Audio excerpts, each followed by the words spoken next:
Oi, pessoal, tudo bem? Nós estamos aqui em mais uma live das terças, às 7h30. Hoje tem algumas coisas interessantes com os meus... O meu gato estava no meu caminho, vocês viram? Nos stories eu coloquei o gato. 2 vezes, uma vez no meio da roupa, uma vez aqui na mesa, mas agora ele já foi passear. Né? Legal que hoje ele tomou banho, né? O Tyler e o Denis deram um banho nele. Então, vamos esperar o pessoal entrando. Quem está chegando diz um oi. Hoje a gente tem uma convidada especial, né? Vocês viram nos comentários, Nossa senhora, atrapalhei toda. Deixa eu fazer aqui, enquanto vocês estão entrando, eu vou compartilhar a live para mais pessoas verem no meu perfil também, né? Não só na página. Aqui. Tudo bem? Ó, eu ouvindo a mim mesma. Enquanto vocês estão entrando, eu vou compartilhar. Deixa eu baixar aqui.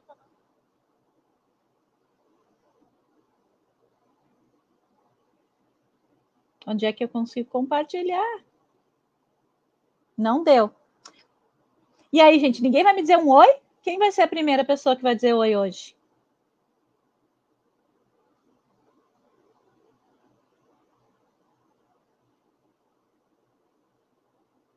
Aqui. Vou compartilhar agora.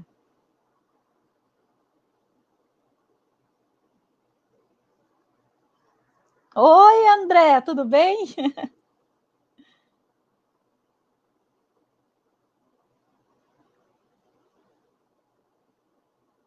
Estou compartilhando aqui.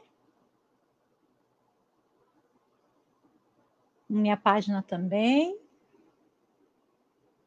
E aí, gente, hoje, então, oi, Yara, tudo bem?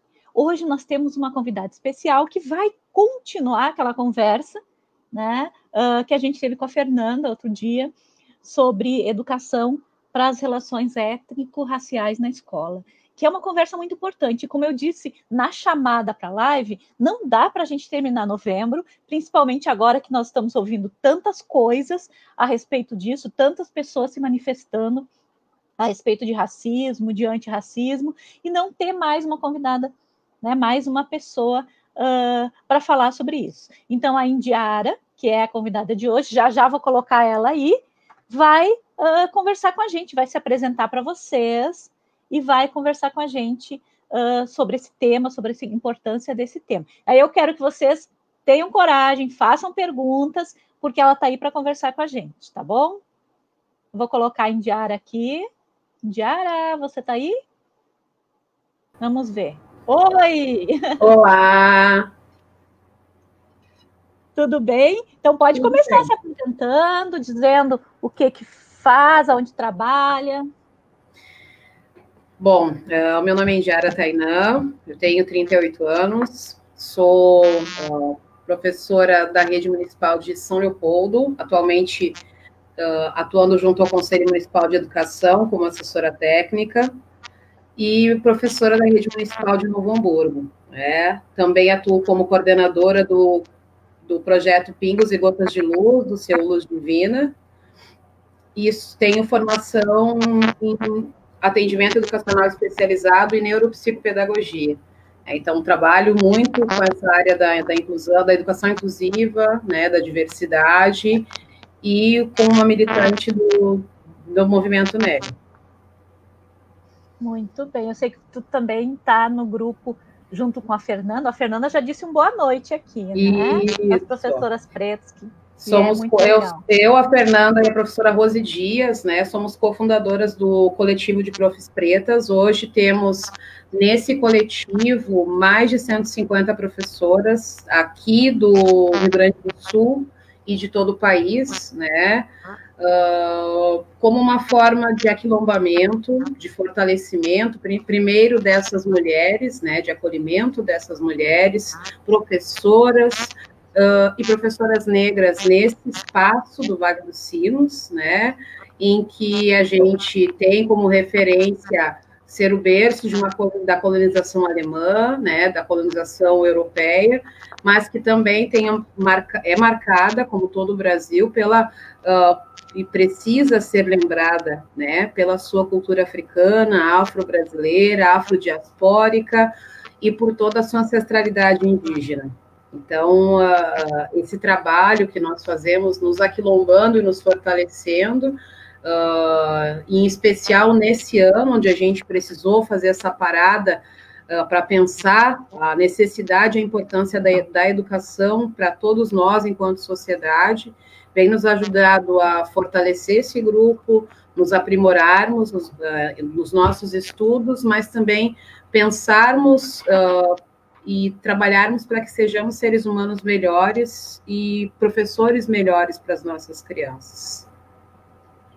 E assim, se as pessoas que estão aqui ouvindo gostariam de participar desse grupo com vocês, como é que contata? Nem me perguntei isso para a Fernanda na outra vez, mas assim, quem que elas vão? Existe uma página que elas podem ir?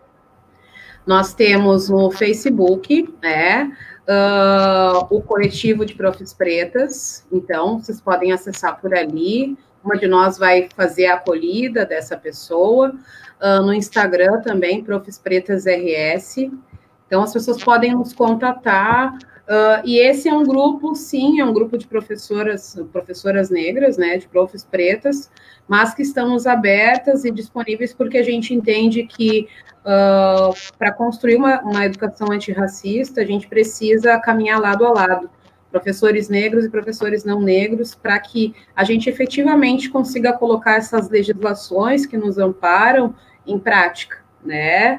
Elas já existem, uma com 18 anos, outra com um pouco menos, mas a gente sabe que efetivamente ainda estamos engatinhando com relação aos nossos currículos, né, escolares. Então, nós precisamos, para que isso se efetive, andar lado a lado, né, nos fortalecermos, entendermos a importância daquilo que a gente fala, por tudo que a gente tem visto nesse contexto social. Nós, aqui no Rio Grande do Sul, bastante impactados por essa última semana, os acontecimentos dessa última semana, desse último dia da consciência negra, né? Então, cada vez mais se reforça a necessidade dessas nossas conversas e de aproveitarmos, sim, todos os espaços de diálogo. Então, já quero agradecer, a Fernanda colocou o link, ele compartilhou o link. Quero agradecer, Joyce, pelo convite, né, sei da qualidade do teu trabalho, da preocupação, né, enquanto gestora hoje desse espaço de escola. Quando a gente está no espaço de gestão, a gente está gerindo o espaço da escola, mas também ajuda a gerir aquela comunidade, né. Então, a nossa importância enquanto gestora, ela é muito grande, porque essa comunidade vê na escola um braço, muitas vezes, dessa gestão municipal que não chega na periferia, é um braço dessa gestão que às vezes não conseguiu auxiliar ou dar toda a estrutura, e a escola está ali como espaço, às vezes, de recreação, de cultura para essa comunidade. Então, fico muito feliz assim, de estar podendo ter esse espaço de conversa contigo. Eu estou muito feliz também de te ter aqui, e na semana anterior foi a Jéssica, foi a Fernanda, o Luiz, todo mundo de Novo Hamburgo, discutindo essas questões que se casam, né? Todos eles se entrelaçam, a questão da luta antirracista, a questão do gênero, da homofobia, a questão dos direitos humanos, todos eles vão se entrelaçar. E às vezes a gente acha que esses temas, porque muitas vezes a gente trabalhou na transversalidade, né, desses temas, a gente acha que eles não estão no dia a dia, né, que a gente coloca eles, tipo, a questão no mês de novembro, né, que tem o dia da consciência negra, aí as pessoas nas escolas olham para isso e colocam nesse dia alguma coisa, e aí às vezes fazem absurdos, né, eu não sei se chegou a enxergar sim, aquelas imagens das criancinhas pintadas com uma cabeça de copos plásticos pintados de preto. Isso, é tão absurdo que a gente fica pensando o que aquela pessoa, aquela professora né? E aquela escola discute sobre isso, né? Porque é muito fácil dizer, é racista, fez errado. Mas a pessoa, eu não consigo acreditar que ela estava fazendo errado de propósito, entendeu? É essa coisa que a gente carrega e que de espaços sem discussão, né? Espaços que não se questionam as coisas. A gente carrega, que bonitinho aquilo ali, e repete sem pensar muitas coisas. Exatamente. Então, assim, a gente percebe, né, Joyce, que de uns anos para cá, a quantidade de materiais disponíveis, materiais didáticos, a gente ainda precisa mudar alguma coisa, mas a forma, né, até porque é um mercado muito grande, muito expressivo, e um mercado que a gente sabe e que tem muita coisa em jogo, principalmente aqui no Brasil, né, muita verba em jogo, já houve uma mudança, mas é justamente isso, eu acredito e entendo justamente isso que tu disseste. Não há uma discussão. A gente tem muitas disponibilidades de materiais, por exemplo, na internet, nas redes sociais, mas a gente precisa ter, sim, um olhar crítico, né? E esse é o entendimento, essa necessidade, por exemplo, se eu, né, enquanto professor não negro, não me sinto seguro, eu preciso buscar com alguém, eu preciso, assim como a gente pesquisa hoje nas redes sociais por alguma coisa que nos interessa, uma série, né, um documentário, a gente vai atrás até que a gente esgote aquela necessidade, a gente precisa fazer isso com esses assuntos.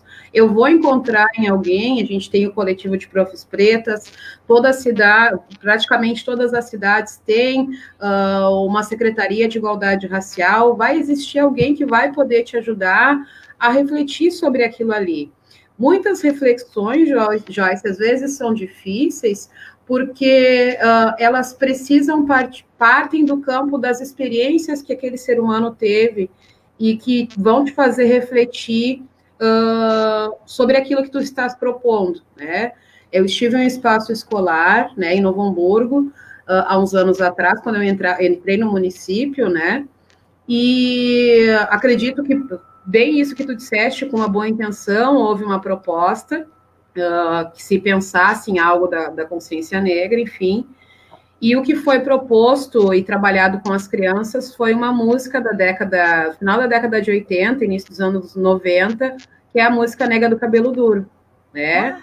Aquela pessoa, naquele momento, achou que ela estava fazendo a melhor coisa do mundo e que, dessa maneira, ela iria discutir todas as formas de bullying, porque ela já não conseguia, ela não aceitava, para ela, na fala dela, né, mesmo que inconscientemente, ela não acreditava que o racismo existia, né, mas eu, que nasci na década de 80, estava na escola, que é o primeiro lugar onde a gente tem esse confronto com o racismo, cansei de ouvir esse tipo de música quando colegas usavam para tentar me ofender, porque eu tenho cabelo crespo, na verdade, meu cabelo é afro, né? Meu cabelo é um crespo 4C, como a gente diz, é um crespo miúdo, um cabelo que ia para a escola trançado, que não era um cabelo liso, que era tido como belo, porque a gente tem esse referencial de beleza eurocêntrico, né? Então, o bonito é a pele clara, o cabelo liso e o olho claro.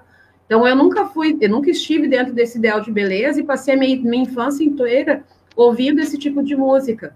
Ouvia que as minhas tranças nagô, que dividiam o meu cabelo, pareciam plantações de arroz, né? E aí a gente tem que crescer com esse tipo de comentário, se fortalecer enquanto pessoa e entender a ignorância do outro, né? Eu digo e repito que esse tipo de situação que eu passei me ajudou a ser a pessoa que eu sou, me fortaleceu, me ajuda a entender o lugar de onde eu vim, e os espaços por onde eu passei, mas eu não quero que as minhas crianças, né, quando eu falo as minhas crianças, são as crianças das nossas escolas, porque se eu for na tua escola, eles também vão ser meus alunos, vão ser minhas crianças, se tu fores na minha escola, eu sei que tu também entende dessa maneira. Então, naquele ano, eu trabalhava com uma menina gordinha como eu, com cabelo crespo como o meu, tinha feito todo um trabalho ao longo do ano para que ela recuperasse a autoestima, cuidasse das roupas que ela ia para a escola, porque já era uma menina maior, né? E um corpo gordo também não é visto com beleza, né? É visto como alguém que é preguiçoso, que come demais porque quer. Então, eu já tinha feito todo esse trabalho. E aí, chegou em novembro, a música que foi trabalhada era Nega do Cabelo Duro. Então, foi assim, eu digo que são os momentos que parece que a gente leva um tapa, né, um soco no estômago, precisa recuperar o fôlego e justamente trabalhar com essa pessoa de que a gente não está falando e trazendo as questões como um enfrentamento pessoal, né? Se fosse uma proposta da Joyce, não seria contra a Joyce, né? Uhum. Mas sim um pedido, quase assim que um pedido, uma clemência, para que essa pessoa pudesse refletir na ação que ela estava fazendo. Então, a gente precisa, sim, refletir sobre aquilo que a gente está fazendo, refletir sobre os materiais que a gente disponibiliza, muitas vezes desenhos de algumas coleções que a gente, professor, eu falo porque eu também pesquiso muito na internet, tenho um terceiro ano à tarde, e algumas coleções ainda colocam imagens de personagens negros com aquele blackface, né, bem estilizado, bem como no início lá dos personagens norte-americanos, né, que eram pessoas brancas vivendo homens negros com aquela boca toda pintada, e não é assim, né? Reforçando traços negroides como traços feios, né? E a gente precisa trabalhar no contraponto disso, né? Esse tipo de material é um material que ainda está disponível, mas a gente precisa... não é por aí. Os textos que a gente recebe, trazendo uma idolatria à Princesa Isabel. Bom, será que realmente 13 de maio é uma data a se comemorar? Será que ela foi a grande salvadora dos escravizados no nosso país? Né? E para isso a gente precisa de informação e de formação, e uma formação que seja continuada, uma formação que seja o ano todo, que não tenha necessariamente ligação com o 20 de novembro, né, que é uma data que a gente pensa como referência, uma data de reflexão, mas ela precisa ser o ano inteiro, né, para que a gente não veja coisas como a gente viu na semana passada, uma pessoa ser linchada, ela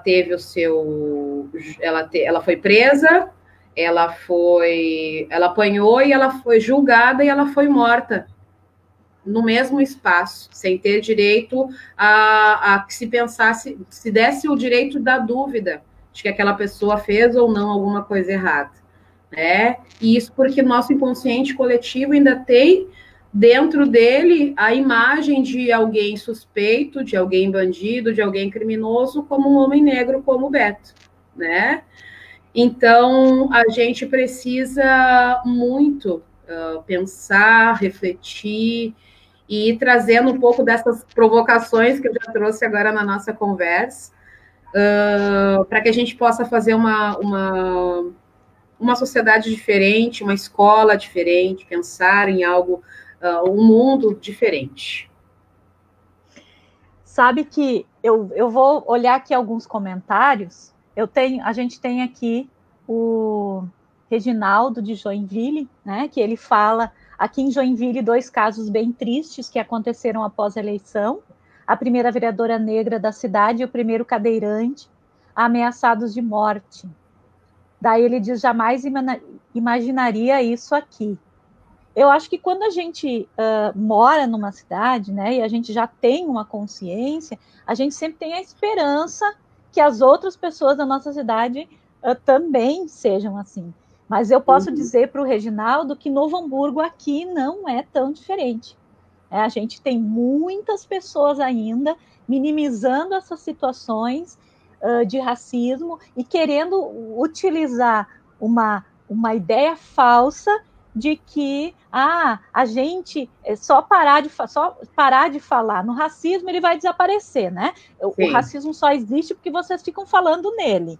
né? Se vocês não falassem, ele não existiria. Quer dizer, a gente cala as pessoas, e aí isso é uma ideia, um pensamento conservador, né? Um pensamento direitista que afoga as pessoas. Quer dizer, se você ficar quieto, fique quieto aí, que a gente não vai mais existir esse problema, né? Eu olho, eu sou super amiga tua, então não tem racismo. Como é que vai ter racismo se eu sou tua amiga? Né? A gente tem um presidente que carrega uma pessoa, né, um deputado negro junto com ele o tempo todo para dizer para as pessoas que ele não é racista. Pois é. Né? Porque esse é meu amigo, ó só, né? Mas durante todo o tempo, várias vezes, é visto que ele, com esse amigo, faz piadas racistas, né? Diminui o lugar dessa pessoa, né? Que é uma pessoa que concorreu a um cargo público de deputado e que deveria estar exercendo esse cargo lá na Câmara, onde ele foi eleito, né? Está exercendo esse lugar ali. E aí a gente fica pensando...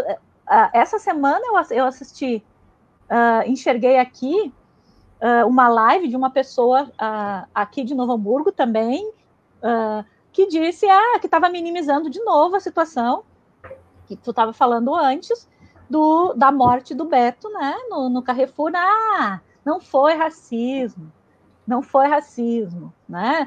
Se fosse uma pessoa branca, eles iam matar também, porque a gente sabe que não, né? A gente sabe que não, porque a gente sabe de diversas situações em que pessoas brancas gritam, berram, falam bobagem e ninguém toca nelas. Né? Então... a gente teve essa semana, né, Joyce, o caso da suposta advogada em São Paulo, que cometeu atrocidades dentro de uma padaria, insultos racistas, homofóbicos, e ela foi tratada pelo Fantástico, né, em horário nobre, como advogada, simplesmente porque ela disse que era advogada e porque, notoriamente, ela teria uma aparência de advogada, né? Então, aí, em poucos dias, a gente consegue perceber os vários pesos e várias medidas que a gente tem para as mesmas situações. Ela foi conduzida, né, que é diferente de tu ser arrastado para a delegacia, ela não foi algemada, ninguém foi lá consultar para saber se era uma pessoa, independente da formação, se ela estivesse fazendo errado, ela deveria deve pagar por aquilo que ela fez, né? E como eu disse antes, o Beto ele não teve essa oportunidade, né? E aí não me interessa a ficha pregressa dessa pessoa, porque nós não temos o direito, né, de trabalhar como nesses filmes que fazem uma exploração de um futuro assim, onde a gente já vai ter numa mesma figura o policial, o juiz e quem vai executar a sentença. Então, para isso... Um Robocop, né? Sim, exatamente. Não, nós não vivemos nessa realidade, nós temos um sistema e a gente precisa fazer com que esse sistema funcione, porque a forma como ele funciona também, e aí a gente tem o resultado disso na quantidade, na forma e no número de pessoas encarceradas no nosso país, onde mais de 70% são pessoas negras, né? O que será que acontece que esse é o tipo de corpo que precisa estar aprisionado, né? Por que é esse tipo de corpo, por exemplo, que é o maior número de pessoas que pode morrer, né? São os jovens negros também, 70% dos casos. Então, isso precisa, tá me dizendo alguma coisa, eu preciso parar para refletir sobre isso, né? E aí, essa semana, me preparando também para uma conversa que nós tivemos há uns dias, eu fui ler e fui retomar uns estudos sobre o período da abolição da escravatura, onde em 1888, então, no 13 de maio, foi assinado, enfim, esse documento, né, a Lei Áurea, e o Brasil, naquele momento, naquele período, já estava numa situação praticamente insustentável. Então, foram várias as situações que levaram à formalidade dessa assinatura desse documento. a população negra era uma população já muito grande, né? E já existiam escritores, pensadores da época, pessoas próximas ali de Dom Pedro, né? Como Oliveira Viana e o Silvio Romero, que já sinalizavam uma grande preocupação, porque em seus estudos havia uma grande possibilidade do Brasil se tornar uma terra de negros indolentes, né? Em muitos documentos está escrito dessa forma.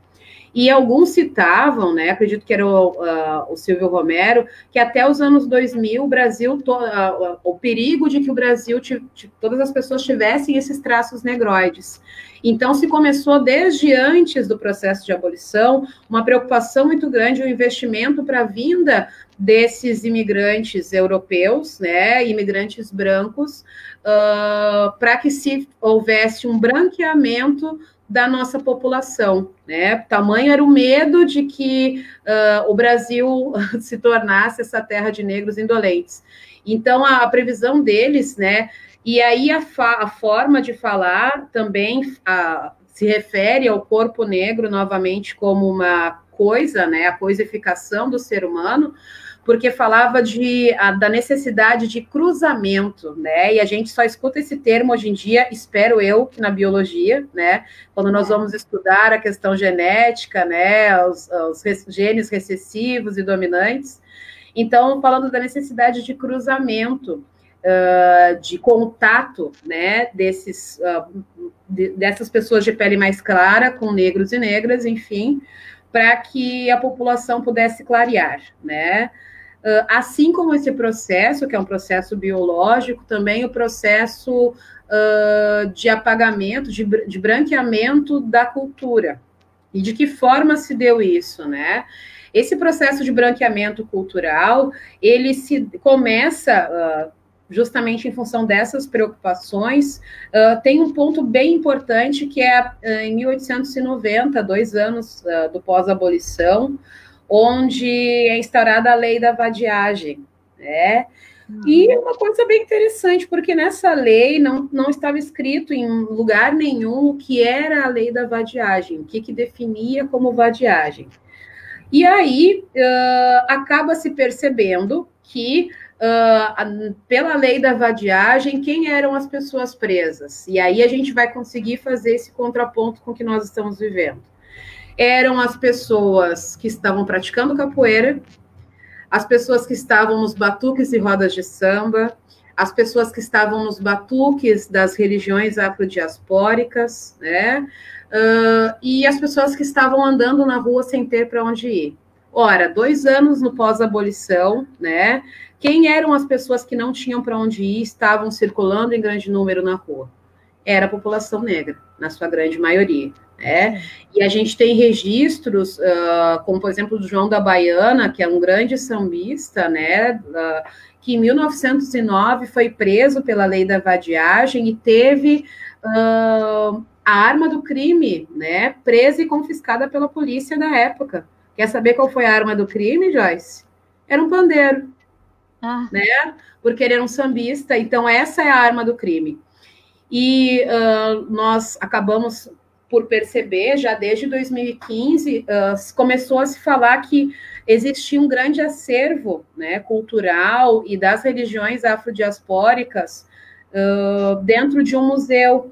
E eu, né, como uma pessoa praticante das religiões afro, fiquei muito interessada em saber e vim a descobrir que esse acervo gigantesco estava dentro do Museu da Polícia do Rio de Janeiro, porque justamente... não porque eles eram pessoas que se interessavam pela arte sacra afrodiaspórica, africana ou afro-brasileira, mas sim porque essas pessoas eram alvos, né, do aprisionamento, eram corpos que precisavam ser contidos, corpos que precisavam ser presos, corpos que precisavam sair das ruas. E se a gente for parar para pensar, isso ainda está dentro do nosso inconsciente coletivo.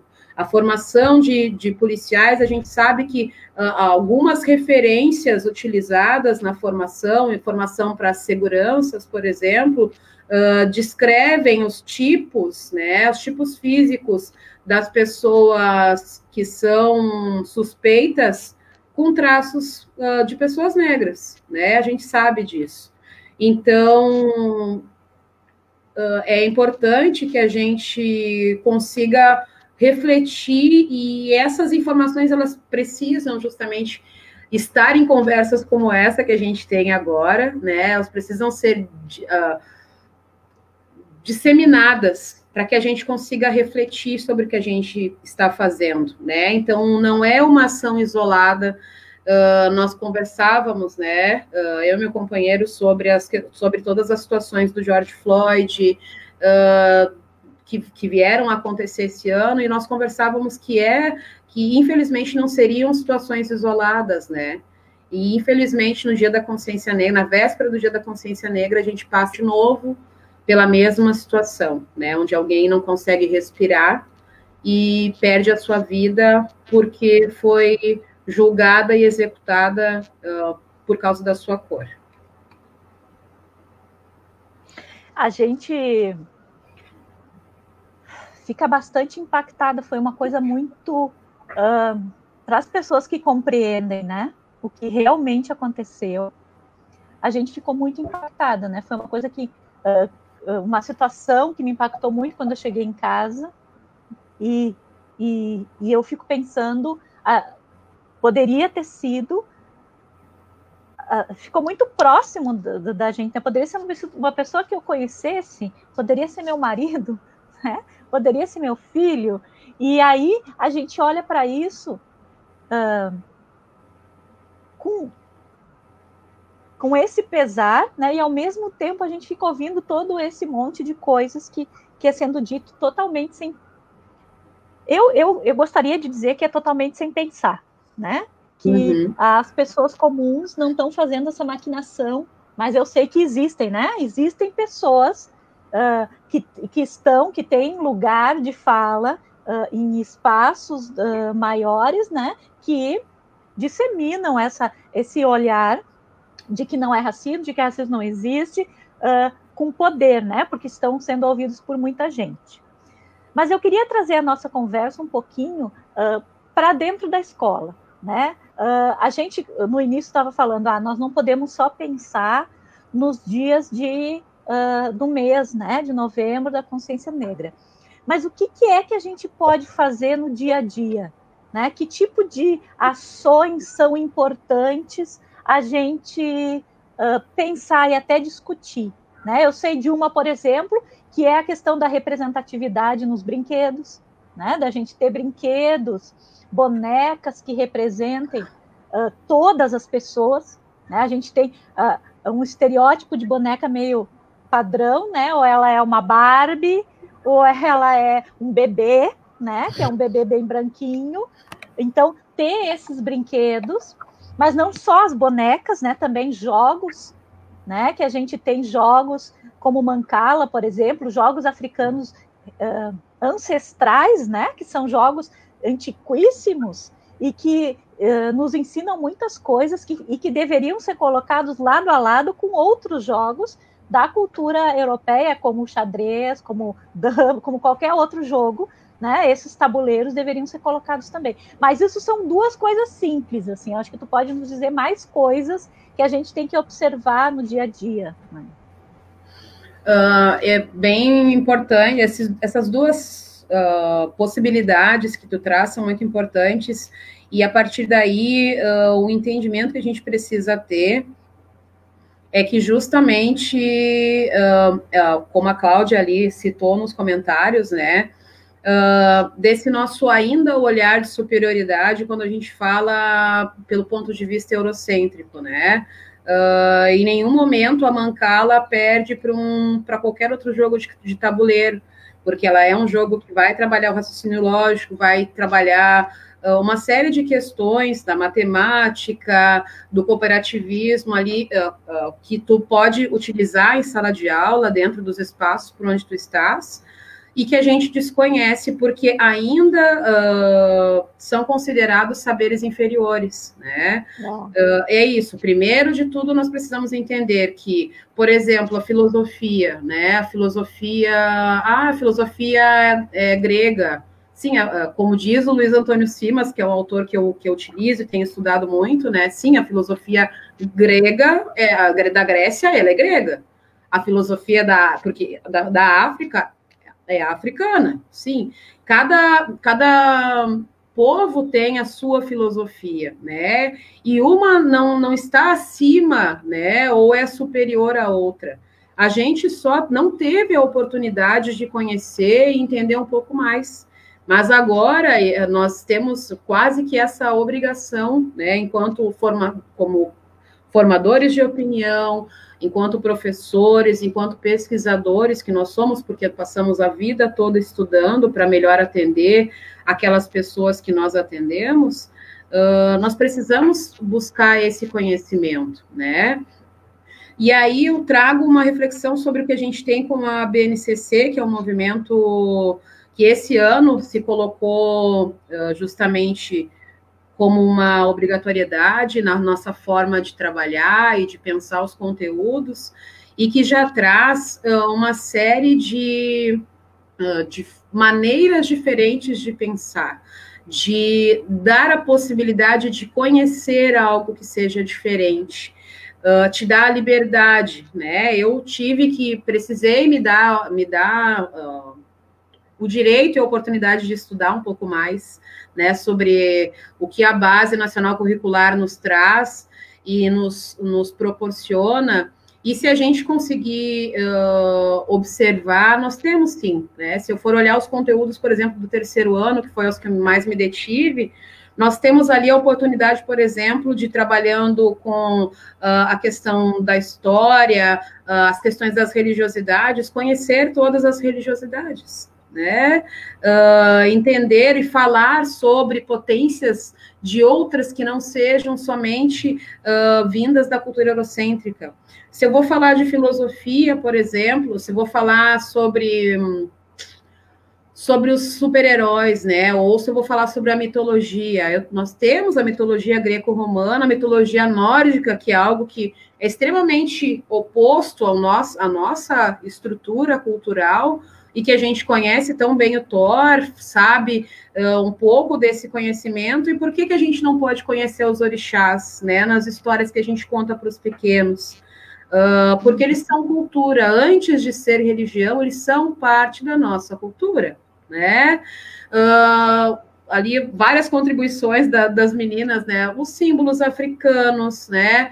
Há 2 anos atrás eu trabalhei com enigmas em que as crianças precisavam conhecer os símbolos africanos, decodificar esses símbolos adinkras para poder entrar na sala e realizar uma outra tarefa, como uma gincana, né? Conseguir entender de onde vem aquela simbologia, né? De onde veio, saber que trabalho que foi feito da estamparia, dos tecidos africanos, né? Que é uma forma de também incentivar nós, enquanto adultos e as crianças, a uma forma de enxergar o belo no mundo por um outro prisma, de um outro ponto de vista, né? Quando eu consigo entender que esses orixás, por exemplo, são as forças de toda a natureza e que eles estão presentes em todos os lugares, independente da minha crença ou não, eu consigo deixar de pensar que essa simbologia que eles trazem não é algo demoníaco, porque foi isso que a nossa religiosidade, de novo, esse afogamento que a nossa cultura fez, né?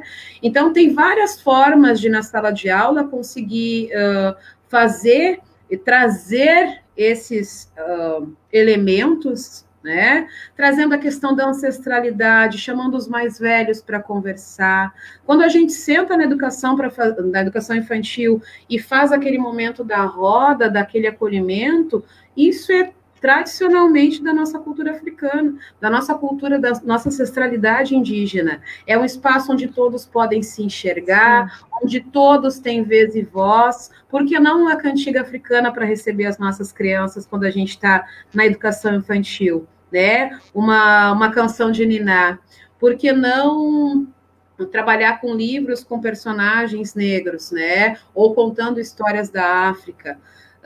Então, a gente hoje, né, nós somos afortunados porque temos muitos materiais à disposição, Mas eu acredito que não só o material, né, Joyce? Não só a disponibilidade de todo o acesso que a tecnologia nos traz, mas aí, falando da escola, que eu acho que é bastante pertinente, a gente precisa entender a necessidade dessa formação continuada, desse estudo que precisa ser ao longo do ano, né? Porque se a gente tem uma lei que completa 18 anos, né, e que ainda não se efetivou nas nossas escolas, algo está acontecendo.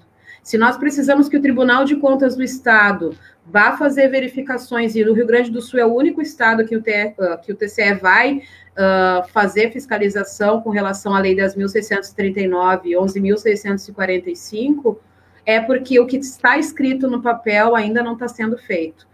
E, infelizmente, a gente vê absurdos no papel. Lendo esse relatório do TCE, ouvindo pessoas, né, como a professora Gladys Karcher, que faz esse trabalho incansável, junto com uma série de outros profissionais da área do direito, a gente sabe que isso ainda não acontece de forma efetiva, né? Muito como eu falei no início, muito acontece assim, tem uma lei, a gente tem que cumprir, então nós vamos fazer essa coisinha para cumprir a lei. Mas não é isso que a gente quer, né? Não claro, é sobre a gente quer que a lei seja cumprida. No PPP, né, Joyce? A gente quer que a lei seja cumprida, lógico, mas a gente não quer que se faça, que as coisas sejam feitas porque uma lei está mandando, não, porque é necessário, porque é importante, porque a gente não consegue se entender. Esse país imenso que nós temos, nós não conseguimos entender apenas por um ponto de vista. E eu acho que isso que é a grandiosidade do nosso país. Quantas coisas, por quantos olhares nós podemos enxergar, né? Então, durante muito tempo, e até agora ainda, né, a gente está silenciando muitos olhares e está só insistindo num olhar que é um olhar, como a gente já falou, eurocêntrico, né, que é um olhar, e aí isso a gente vai puxar aqui para a cidade de Novo Hamburgo, é um olhar tradicionalmente da cultura alemã, né, e quando a gente diz isso, a gente não está diminuindo essa cultura, não está dizendo que ela tem que sumir, porque não, as pessoas não se apagam. O que a gente está dizendo é que existe muito espaço para essas culturas caminharem lado a lado. Né? E aí a gente não tem visto isso, né? A gente vê muita discussão de fatos históricos, até o nosso fato histórico mais memorável aqui no Rio Grande do Sul, que é a Revolução Farroupilha, né? Que todo mundo trata como sendo que é uma coisa que é só vista por um lado. Né? Só por um lado. E agora, quando a gente vem trazendo outros olhares sobre o que aconteceu naquele período, as pessoas pensam, nossa, vocês querem destruir os nossos heróis, vocês querem desconstruir aquilo que... Não! A gente só quer colocar as pessoas no lugar e compreender esse tempo que aconteceu ali um pouquinho mais real, né? O que foi realmente a história dos lanceiros negros, que nunca, eu passei pela escola, nunca ninguém me falou que isso existiu. Eu fui saber e eu estudei a Revolução Farroupilha na escola um montão, e eu fui saber dessa história dos lanceiros negros há pouco tempo, né, considerando... Então, assim, quer dizer, quanta coisa está sendo apagada, quantos olhares a gente tem só de um jeito, né? Tem um monte de gente fazendo comentário, eu estou super feliz aqui. Os comentários das lives também são um lugar de aprendizado, a gente aprende muito, né, lendo, e depois passando no que as pessoas estão contribuindo, agradeço muito pelos comentários, mas eu queria puxar um comentário lá do início, que eu acho que valia a pena a gente falar um pouquinho, que é o da Andréia Marrubio, lá em cima, ela fala assim, que ações propor a uma comunidade escolar que ainda recusa deixar seus filhos com uma professora negra. Né?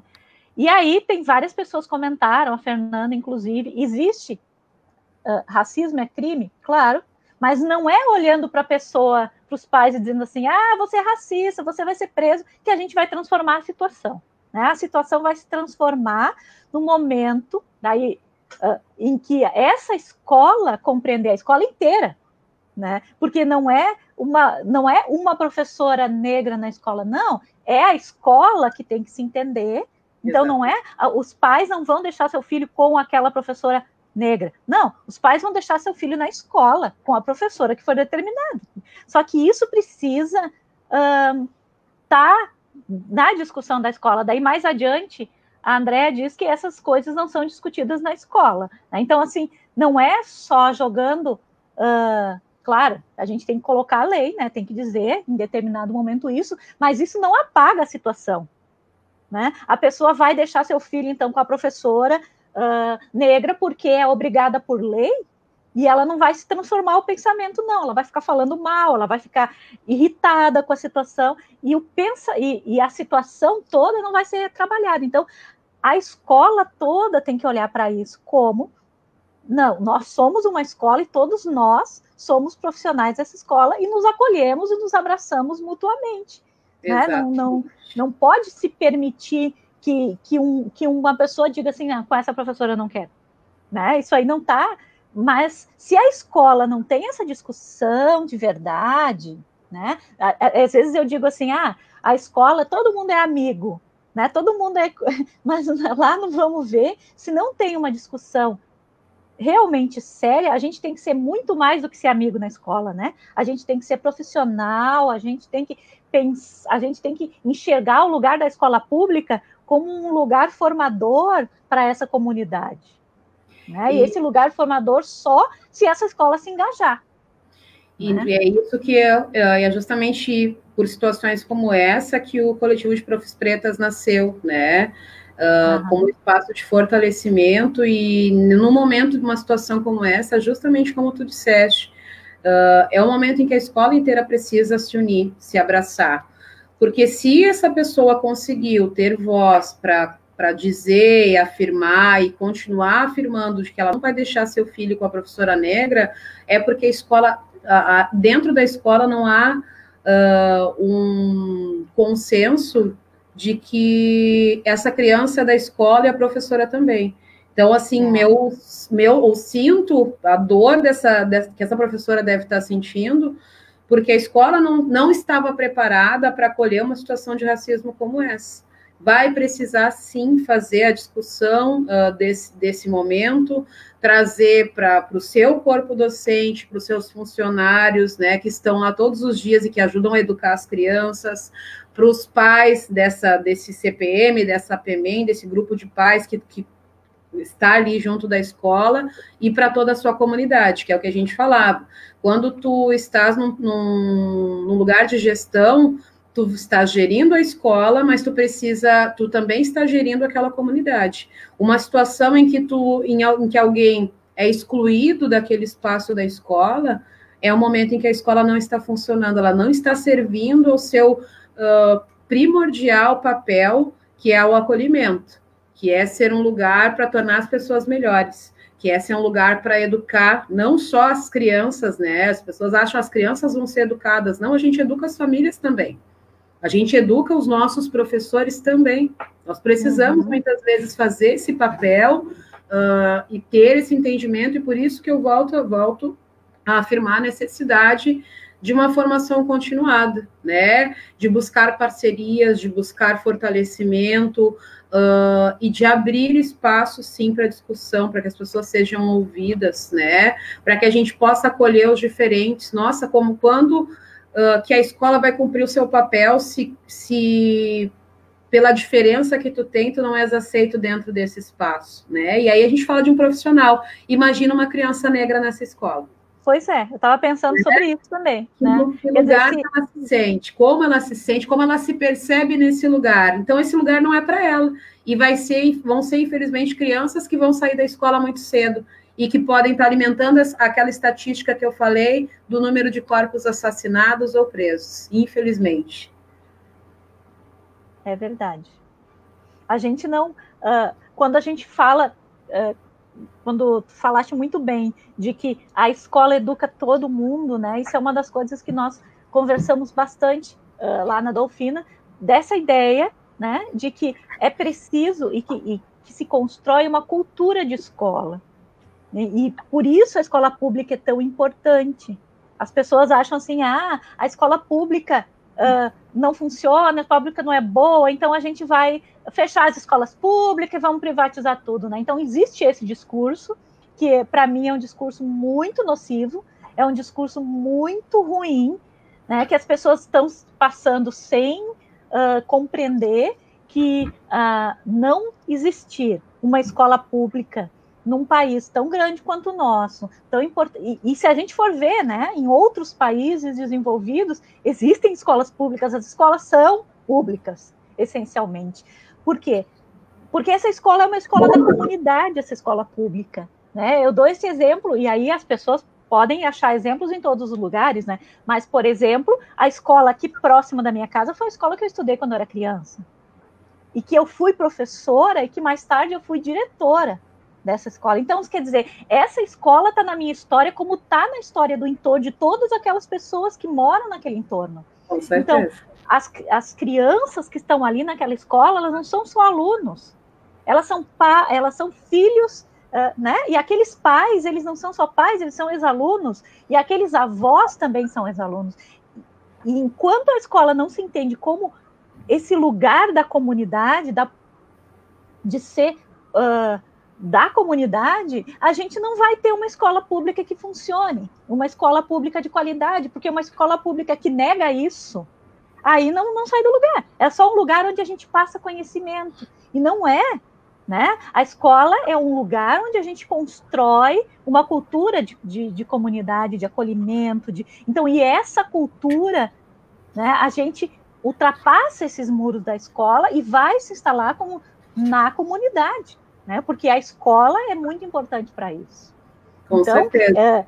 Todas essas discussões, elas são extremamente importantes.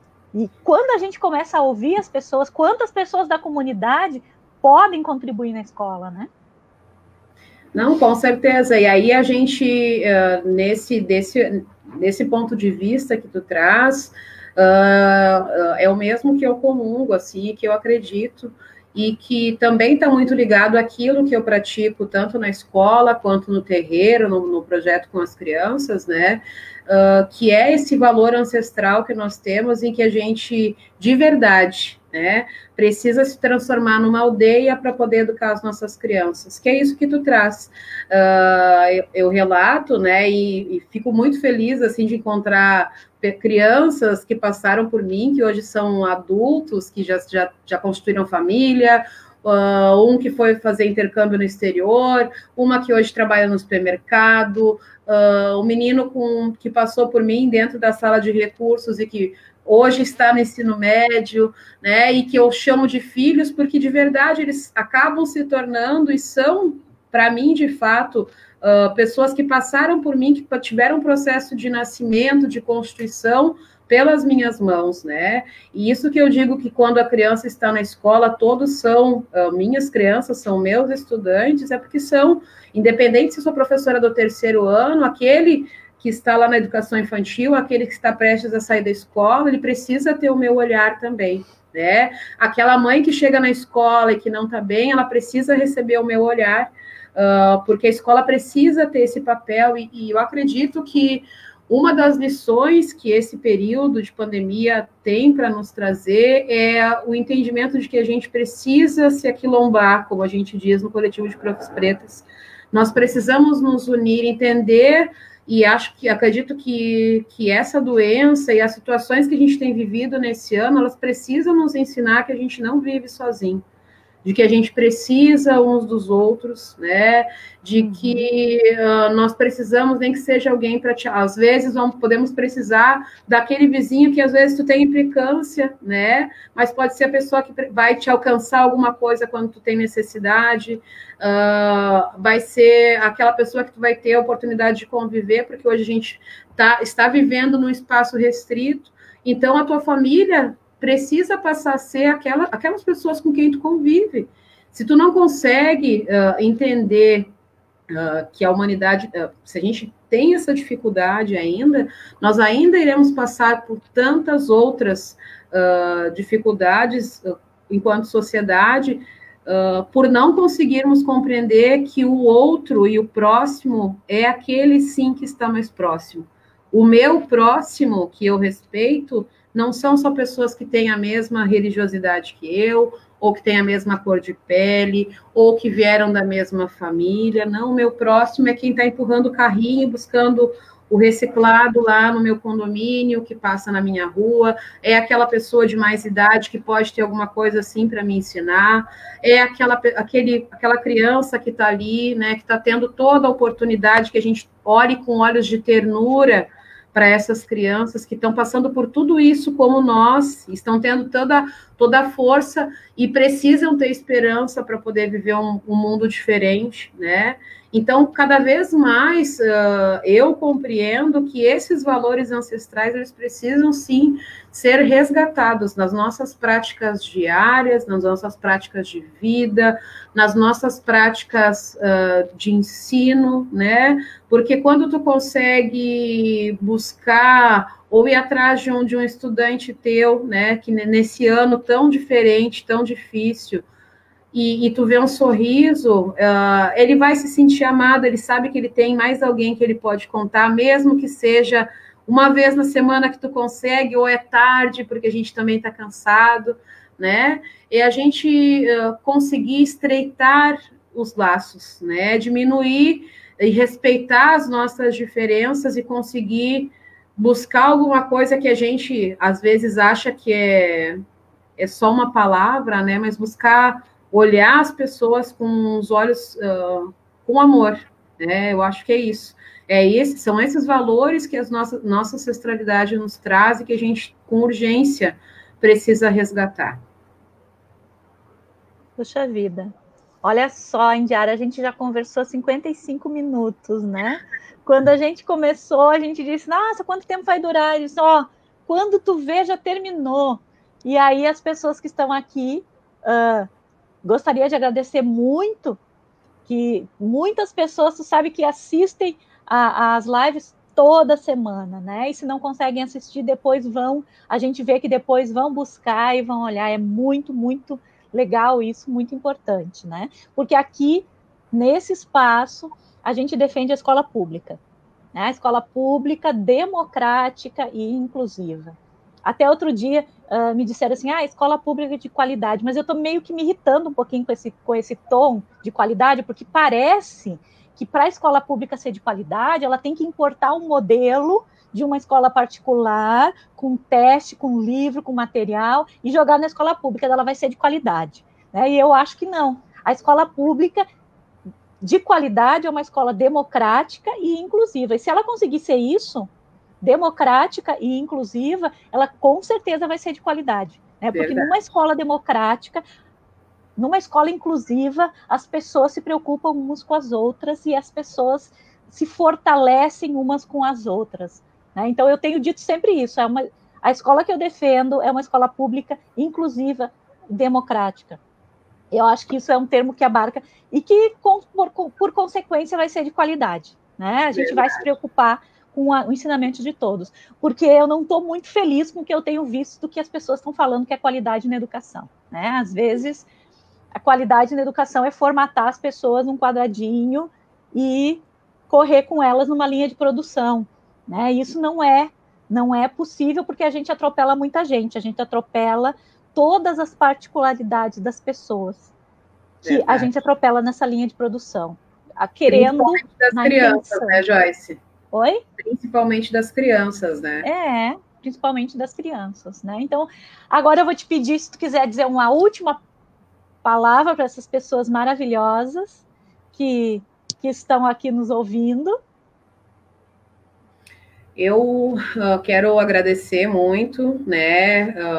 De novo, assim como a Fernanda fez, nos colocar à disposição da Andréa Marrubio, que fez esses comentários sobre essa situação, né?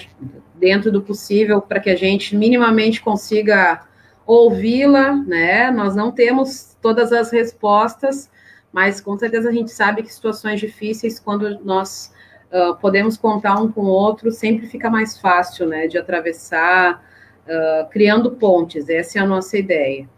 E dizer, assim, da minha felicidade, da minha alegria de poder agora, assim, trocar uma ideia contigo com muito mais tranquilidade, né, perceber que a gente comunga com entre vários aspectos, vários assuntos, né? Feliz de saber que tu estás na rede de Novo Hamburgo, né? Do quanto a gente precisa de pessoas que se preocupam, assim como os vários colegas, né? E amigos que se manifestaram, o professor Lutero, a professora Cláudia, a professora Guadalupe, a Fernanda, né?